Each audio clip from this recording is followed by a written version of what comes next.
ये घटना कनाड़िया थाना क्षेत्र की है। मूर्तिकार वेस्ट बंगाल के हैं। अमूमन ये परंपरागत तरीके से मूर्तियां बनाते हैं, लेकिन संभवतः नवाचार के चक्कर में इन्होंने धार्मिक भावना को चोट पहुंचाने का कार्य किया है। शिकायत आई है।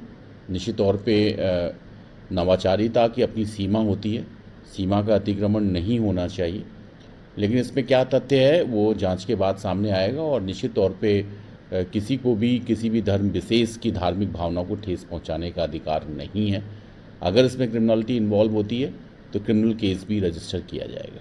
3 लोगों को शायद हिरासत में लिया। हाँ, निश्चित तौर पे पूछताछ के लिए किया गया है कि ये जो स्वेच्छाचारिता की है वो उसका क्या फैक्ट है, कहाँ से की गई, इसका उद्देश्य क्या है।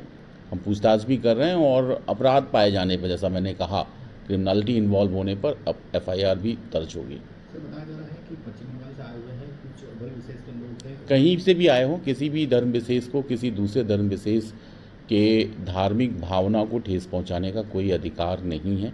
उनकी स्वतंत्रता वहां समाप्त हो जाती है। ये सारे फैक्ट और फिगर की विवेचना की जा रही है और प्रथम दृष्टया अगर अपराध पाया जाता है तो निश्चित तौर पे अपराध दर्ज किया जाएगा। किसी मूर्ति कलाकारों को लेकर भी किसी तरह की गाइडलाइन या किसी तरह का कुछ संदेश देंगे सर? देखिए, निश्चित तौर पे सभी को इसका विशेष ध्यान रखना चाहिए। जब भी आप धार्मिक, सामाजिक, सांस्कृतिक मुद्दों पर जुड़ी हुई कोई भी शिल्पकारी करते हैं तो उस धर्म विशेष के बारे में जानकारी भी रखनी चाहिए। भारत में रह रहे हैं तो दूसरे धर्म की आस्था, विश्वास के बारे में भी जानकारी रखनी चाहिए और उसी के अनुरूप पालन करना चाहिए। यही धार्मिक स्वतंत्रता का भी व्यापक अर्थ में यही माने रखता है कि हमें दूसरे धर्म के प्रति भी सद्भाव रखना चाहिए, सम्मान का भाव रखना चाहिए।